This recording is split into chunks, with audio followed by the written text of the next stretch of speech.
Anda, velho. Vamos lá pra gente começar?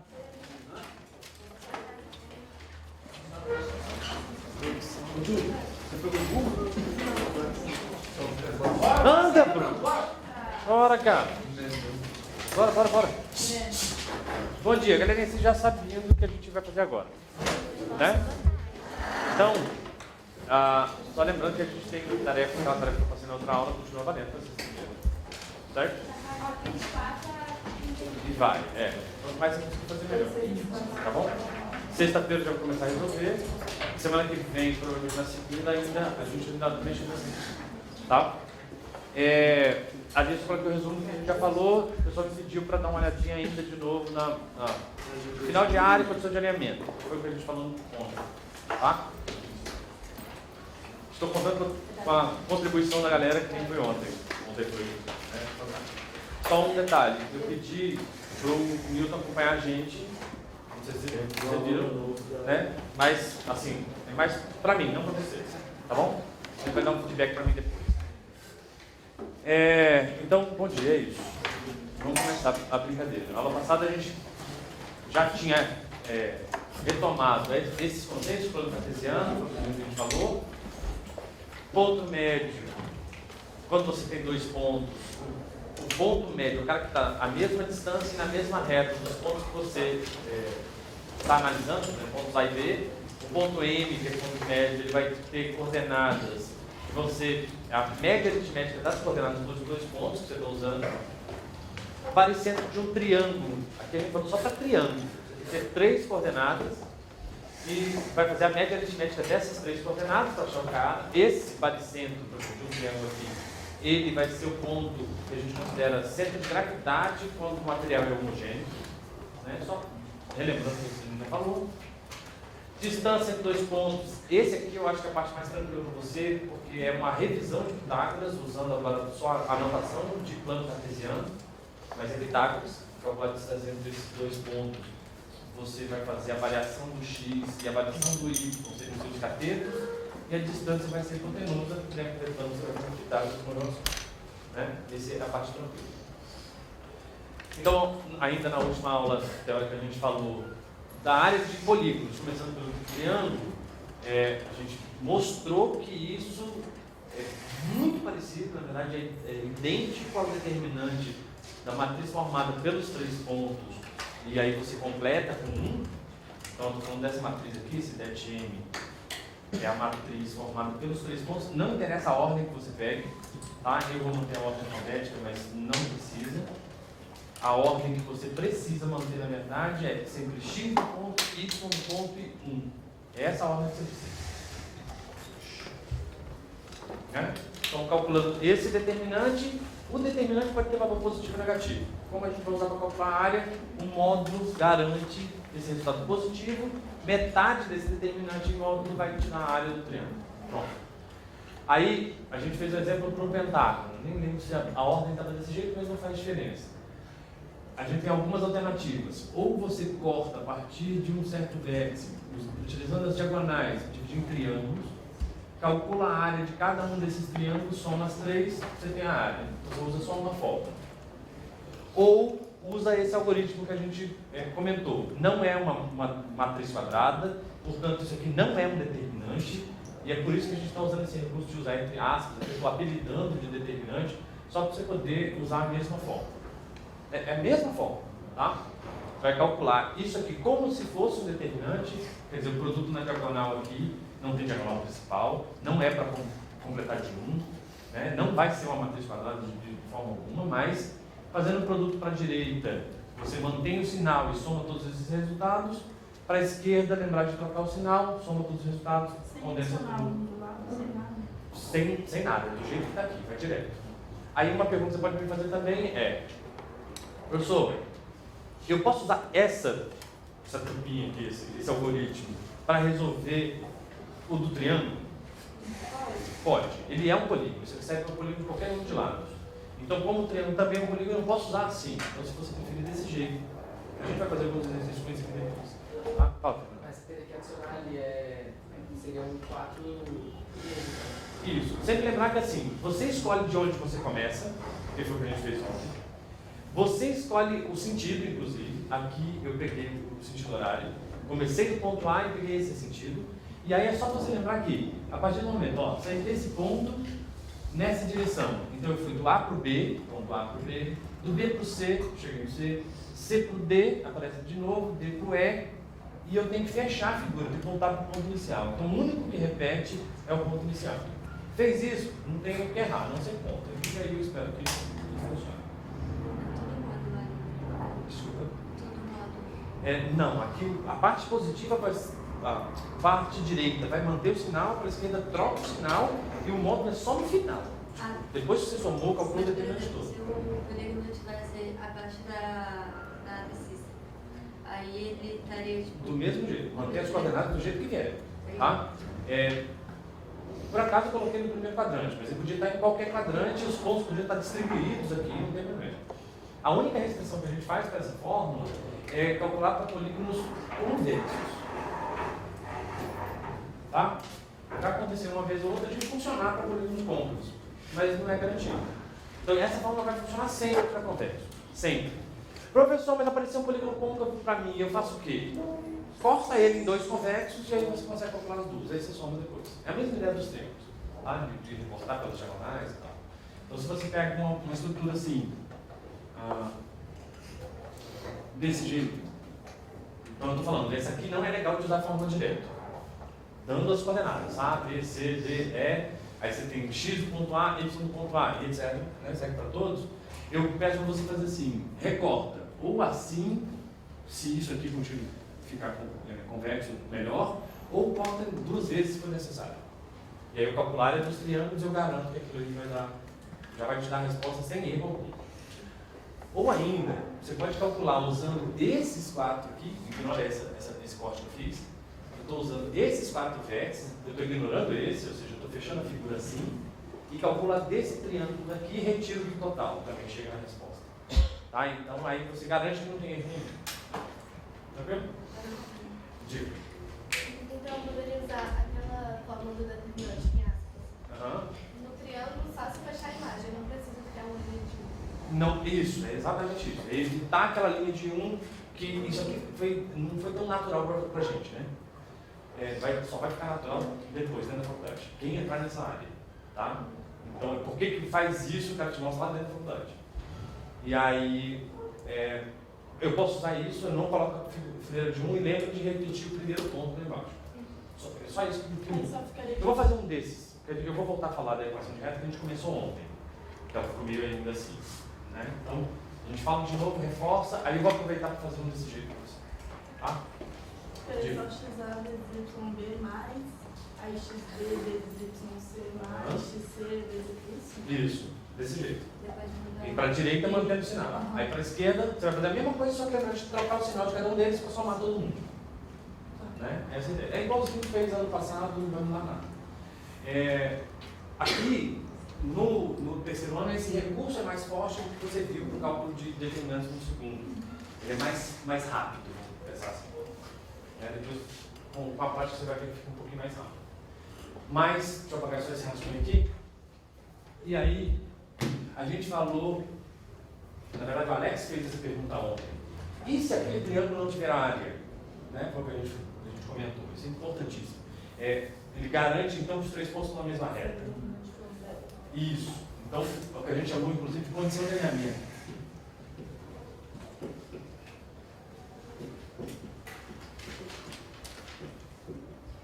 Então, para que aconteça o alinhamento dos três pontos, o determinante, aí aqui eu estou falando de determinante de verdade, né? Matriz quadrada, bonitinho, estou falando desse completar o 1. Aí eu tenho que fazer desse jeito, eu tenho essa restrição. Se você não disser que é o determinante desse cara, aí tudo bem, você vai falar assim, a área é zero, aí você pode usar o algoritmo. Tá? Como eu estou falando que o determinante é igual a zero, eu vou ter que usar o determinante mesmo. Mas eu posso escrever dessa outra forma. A área é zero. Então eu coloco isso, não tem erro nenhum na hora de escrever a frase. Então determinante igual a zero. Aí eu falei, vou fazer um exemplo. Vamos supor, ponto A e ponto B, coordenadas 3 e 5, agora vamos mudar um pouquinho, menos 5 e 7. Eu quero qual é a equação da reta que passa por esses dois pontos. Ou eu quero determinar um ponto que faça parte da mesma reta que contém esses dois. Não é a mesma coisa. Né? De formas diferentes, mas é a mesma coisa. Eu quero determinar uma expressão que me dê todos os pontos que estão na mesma reta que esses dois. Então eu quero que 3 pontos, sendo esses dois e um terceiro genérico, sejam sempre alinhados. Por isso que a gente chama de condição de alinhamento. Alinhamento é estar na mesma reta. Né? Então, eu vou colocar um ponto P qualquer, XY, e aí eu vou garantir que o determinante seja 0. Então faz o determinante desse cara, 3, 5, coordenada x e y, depois x e y, no último x e y. Eu vou ainda fazer com determinante, e aí depois a gente faz do jeito que eu combinei com ela, vou fazer faço o mesmo, não tem problema. E esse determinante tem que dar 0. Produto, o cálculo determinante aqui vai dar 21 mais 5x menos 5y. E para o lado esquerdo, lembrando de trocar o sinal, menos 7x menos 3y menos mais 25. Só com isso, esse determinante tem que ser 0. Você percebeu que eu não rabisquei? Tem que dar o 5x, porque A gente confere, eu vou conferir. É isso que eu quero te lembrar. Eu não rabisquei, eu não copiei 2 colunas, eu não copiei 2 linhas, eu não fiz nada do que você está acostumado. Não, porque tipo assim, ó, 3 vezes 7, 21, depois menos 5 vezes y dá menos 5y, então isso surgiu. Pois é, então deixa eu só terminar. De onde vieram esses valores? Você provavelmente está acostumado a pegar as 2 primeiras colunas e repetir ela aqui. E o Moacir fazia assim. Ele faz assim. E não está errado, né? Está rico, perfeito. Essa é uma das formas. E certíssimo, tá? Agora, eu não gosto muito de fazer por conta do tempo. Né? Eu fico preocupado com o tempo. A gente, na prova do MBA, você tem problema de tempo e de espaço. Então, esse é um jeito que você economiza, inclusive, essas 2 coisas. Tá? O método que a gente chama aqui é o método da borboleta. Eu vou fazer uma pausa para eu bater uma ameba. O que é a ameba? O Nilton está ali para te ver atrapalhando a aula agora. Estou protegido. É assim que funciona. Você está vendo, cara? Agora você viu como é que é, né? Olha lá. É porque eu estou substituindo o Petros, eu aproveitei para vir aqui atrapalhar o batalha. Eu tenho déficit de atenção, eu estava a entender ali, agora já não estou. Já. Obrigado. Valeu.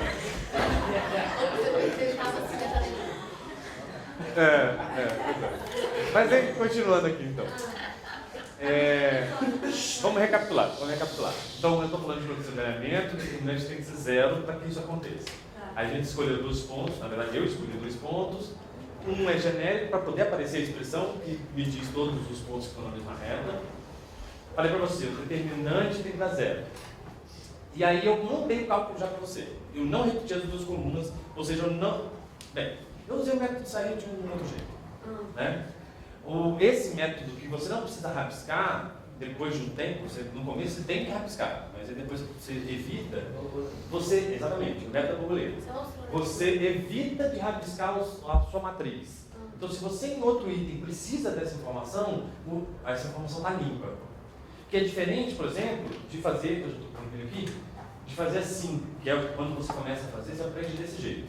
Multiplica a diagonal principal e paralela a ela, você pega 2 elementos e mais um, ó, 5x. 5x. Paralela ainda, você pega 1 e depois 2. Dá o menos 5y, esse você tinha visto.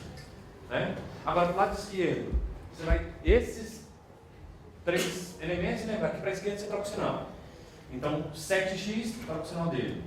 Paralela a esse cara agora, y com 3y, tem que lembrar de trocar o sinal.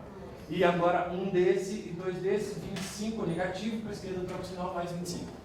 Se você fizer, por exemplo, só cruzado e depois multiplicar o de cima pelo de baixo, dá certo? Ou só nesse caso? Eu não sei, pode ser uma coincidência. Não dá eu acho pra que eu não entendi o que você falou. Você não entendeu? Eu acho que não. Por exemplo, você pega 3 vezes 7, 21, depois menos 5 vezes y menos 5, depois... Não, você só pode falar isso porque aqui é 1. Ah, Tá? Porque se esse cara não é 1, aí ele vai começar a mudar os valores. Tá? Então tem que tomar cuidado com isso aí. De sair, claro. Pode só. Pode fazer então por aqui. Sim, eu estou te mostrando assim. Aquele é a sua zona de conforto, é o que você sabe fazer. Você está acostumado a fazer. Agora, eu não sei por que alguém chama isso de borboleta, mas né, a ideia é essa. É uma forma. Pode ser qualquer coisa, mesmo. Mas o coração é invertido.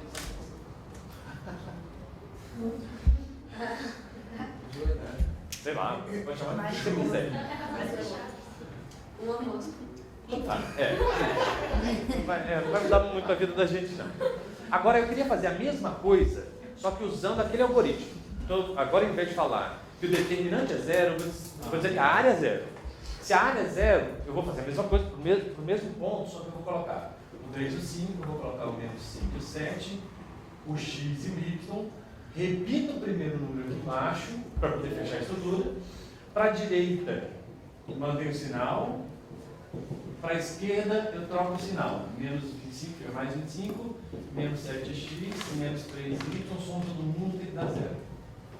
Então eu tenho 5 com esse menos 2x, esse com esse menos 8y, 25 com 21, 46.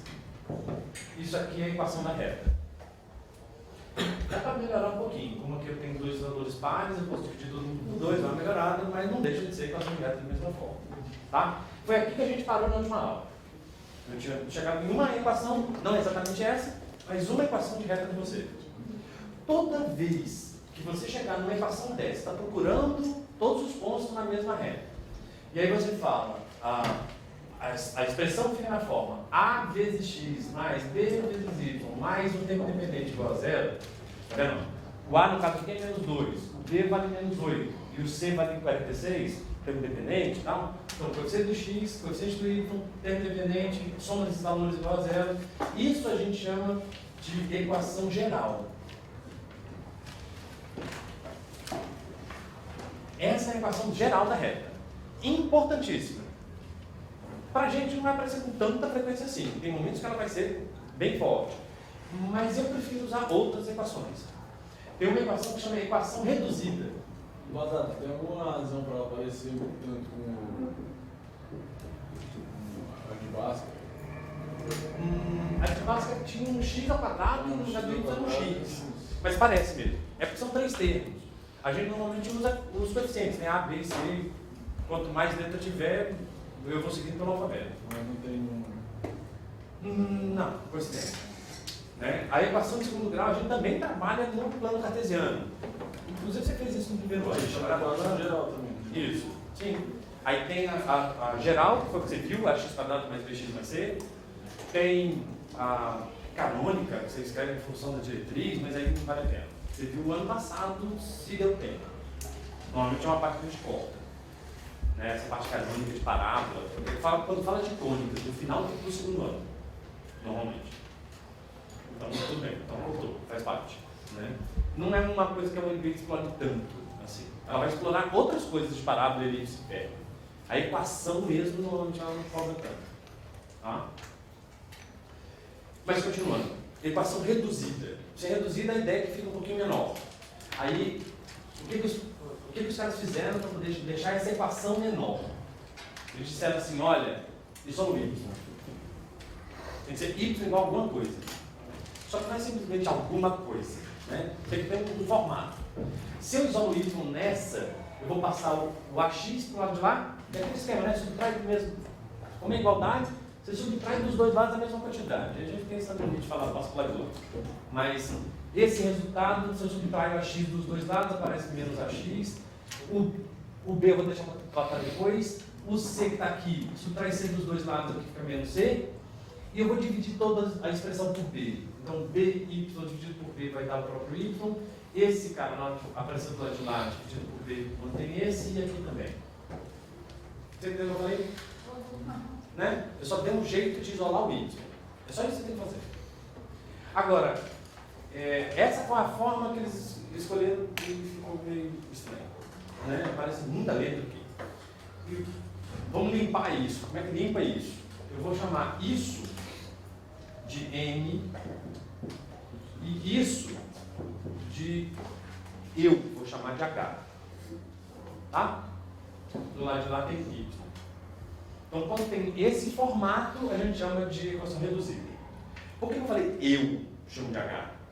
Porque nos livros você não vai ver H. Porque vai ser quando corta no MX. Tem um porquê de chamar de H. Esse é o engraçado, né? Mas o formato no livro pode aparecer assim. Assim você já viu, com certeza. Né? Foi o que você viu lá no primeiro ano. Quando a gente fala de função de primeiro grau. Então, y é igual a x mais b. Você estava acostumado com isso aqui já. Em alguns outros livros aparecem aqui mx mais p. Eu já vi. Ou mx mais n. Também dá na mesma. Tá? Quando eu falei com você disso no primeiro ano, que eu fui eu que dei essa aula para vocês, né? A gente sempre falou com H, já te preparando para o terceiro ano. Tá? Já quebrando essa ideia. Como a letra pode ser qualquer uma, aí eu já vou colocar letras que vão ser mais interessantes depois. Nada impede de você tratar com a x mais b. Você vai assistir vídeo aula em qualquer lugar, o cara provavelmente fala desse ou fala do mx mais n, mx mais p, que é o padrão que a gente normalmente utiliza. Mas nessa equação você vai para parábola? Não. Y é igual a ax quadrado mais bx mais c que é da parábola. Tem mais coisa. Né? O que eu quero é trabalhar com essa daqui, só que usando H. E cada um desses caras vai ter nome. Fala. Não está aí a ligação que eu falei, não? Desculpa? Aquela pergunta que eu tinha feito sobre a parábola da equação de segundo grau. Tipo, você achou ele de primeiro, não tem uma ligação não? Direto não. É porque o coeficiente você usa a letra que você quiser. A gente está acostumado a usar sempre A, B e usa isso na sequência. Só que você mexeu um pouco e achou a de primeiro grau. Isso. Aí, então... Mas não aparece em nenhum momento o x elevado ao quadrado, então não tem como forçar isso a aparecer. Né? Se eu resolvo o y aqui, foi o que aconteceu, eu caí na de primeiro grau. O gráfico da equação de primeiro grau, a gente já estudou isso, é uma reta. Era esperado, a gente está trabalhando com a equação de reta. Tanta geral para reduzir. Isso aqui é equação de reta. Né? Agora, tem alguns casos especiais de reta que eu não consigo escrever assim e não conseguia falar para você lá na função de primeiro grau. Que é o caso da reta vertical, por exemplo, que ela não é função. Lembra? Função, para cada x você tem um único y. Não pode o mesmo x ligar dois y diferentes, não sei se você vai lembrar disso. É a parte de conjuntos, né? Mas eu tenho essa restrição. Cada elemento do domínio se liga a um único do contradomínio. É um e apenas um. Tem esse detalhezinho. Né? Eles são de flash agora. Você vai sair de um ponto para um outro do lado de lá. Você pode até sair de dois para o mesmo ponto, que é o caso da equação de segundo grau. Acontece isso. Mas nunca você vai poder sair do mesmo ponto para dois lugares. Isso não pode. Aí, então, a reta vertical, se a gente pega um gráfico assim, essa reta vertical no 3, por exemplo, ela existe dentro da analítica, mas ela não é função. Então, não aparece no primeiro ano para você. A outra reta que também é especial, mas aqui aparece também na analítica. Normalmente a gente não trabalha na função de primeiro grau, é a reta que é paralela ao eixo x. É uma função constante. Y vale 3. Pronto. Ela é constante, paralela ao eixo x. E ela não tem muito mais a acrescentar. Falou aí. O A e o B seriam zero. Não, seriam 1, o A e 0 e B. Contrário. Nesse caso aqui, ó, por exemplo, que eu falei que vamos supor que o y seja 1. Não tem x. Na verdade tem, mas ele está sendo multiplicado por 0. Ele continua sendo uma reta nessa forma. Y igual a ax mais b. Tá, eu estou usando o nosso primeiro ano para ficar um pouco mais fácil. Mas nesse caso, isso daqui é que não está aparecendo nessa reta. Porque ele independe do valor do x. Quanto maior o x, continua valendo o mesmo valor. O b vale 1. Tá vendo? Nessa daqui é o contrário. O y pode ser qualquer valor. Qualquer valor, desde que o x seja 3, ele vai estar nessa reta vertical. São duas retas especiais. Então, por mais que eu consiga usar isso, ele não obedece isso daqui. Não é função, pelo menos a vertical não é função, horizontal é, mas é função constante. Beleza? Falei alguma coisa alienígena? Ou... Não. Tranquilo? Fala. Quando mais pra frente, a gente vai trabalhar também com hipérbole e parábola do quando tá estudando, vai. Eu espero, se der tempo. E as equações vão ser, então da parábola vai ser mx quadrado, mas eu não. Não, para a parábola, eu mantenho y é x quadrado mais bx mais c. Não, porque ideal da segundo grau. Isso, mantém igualzinho. Porque isso vai me ajudar no terceiro trecho, que é o conteúdo do final do ano. A gente vai falar de polinômios e equações. Aí em polinômios, eu vou manter essa anotação porque a gente fala de segundo grau de novo, mas bem rápido, e aí vai para terceiro grau, quarto grau, quinto grau, o que acontece para grau maior. Aí você vai ver que, por exemplo, a de quarto grau vai ser yax a quarta mais bx a terceira mais cx quadrado mais dx mais e. E quanto maior o grau, mais letra aparece. Por isso que manter esse padrão de começar com A, depois vai B, C, D. Quando o grau passa de 26, complica. Né?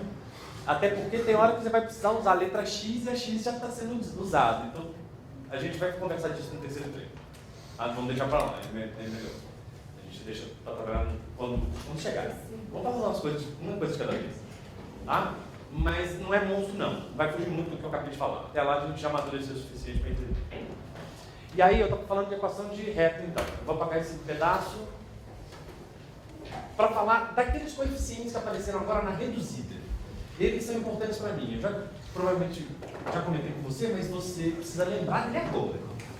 Quando eu escrevo y igual a mx mais h, e aí agora eu estou colocando a anotação que eu estou acostumado, tá? Eu queria que você pudesse se acostumar também com essa anotação. Esse cara, o cara que multiplica a variável, esse m, a gente chama de coeficiente angular. E o h, coeficiente linear. E cuidado, porque, assim, muita coisa na matemática, só de olhar o nome, você consegue perceber de onde vem. Eu até brinco, né? Ele não é muito criativo para escolher os nomes. Mas aqui tem um cuidado. O linear não é por conta da reta. Não é porque corta em algum lugar. Né? Não é porque faz parte da reta. A ideia do linear, a galera pensa em linha na hora que olha isso. E não é bem assim que funciona. Tá? O linear também não é muito criativo, não. A gente vem de transformações lineares. Ou seja, quando uma transformação é linear, a gente passa pela origem. É daí que vem. Não é muito criativo também, mas é daqui. Então, quando você fala coeficiente linear, e o mais engraçado é que assim, você faz o gráfico de uma reta, vamos supor, esse ponto é o H, direto. Olhou para a equação, você viu esse termo independente, do gráfico é esse valor. E aí a parte engraçada da história que eu estou falando. Quando você pensa dentro de matemática, você falou H, você lembra do quê? Altura. Por mais que a altura não comece com H. Né? Mas falou H, você lembra de altura. E aí eu quero usar essa letra de propósito. O livro não usa, ele usa X mais B, usa de outras formas que eu não falei para você, mas H lembra a altura de onde corta o eixo X, o eixo Y. É na hora, você olhou para ele, você já sabe onde corta. Não vale para geral, tá? Não vale aqui. Mas na reduzida você já tem isso. Só de olhar para a função. Você viu o termo independente, está na reduzida, e é o termo independente, eu já sei onde corta o eixo. Tá? O eixo Y. Então é a altura, eu quero que você pense na vertical, a altura é para cima. Então, ele vai cortar aqui. Ah, professor, mas ele cortou lá para baixo. Tudo bem, pense em profundidade, mas continua tendo a mesma relação. Esse H é para você tentar lembrar de altura. O M, coeficiente angular. E aí agora, se é angular, tem a ver com o quê? Qual ângulo? Então, a gente já começou a falar de algumas coisinhas, né? Então, ano passado você viu o ciclo trigonométrico. Então, você já sabe como é que eu vou medir o ângulo. Eu vou pegar dessa reta no sentido anti-horário até chegar na reta que eu estou estudando. Então, a reta de referência, que é o eixo X, no sentido anti-horário até a reta que eu estou estudando. Esse ângulo aqui, eu vou chamar, sei lá, de alfa. Podia ser θ, podia ser o que você preferir. A gente dá preferência na letra grega, só lembrando. Né? Mas, do jeito que você quiser chamar aqui, você pode. Agora, ele não aparece direto na função. Né? De você olhar o M e esse M aparecer no gráfico. Não é assim que funciona. O M, na verdade, ele vai aparecer assim. Vou pegar um exemplo. Esse exemplo. A nossa equação está lá. Menos 2x menos 8y mais 46 igual a 0. Não é isso? Essa equação na reduzida fica y igual. Me ajuda aí. Menos 46. Na verdade, parece que a gente passa isso para lá, né? Daí tudo já fica pronto. 2x mais 46. Sobre 8. Foi. Sobre 8. E esse aqui também tá cada um deles, certo?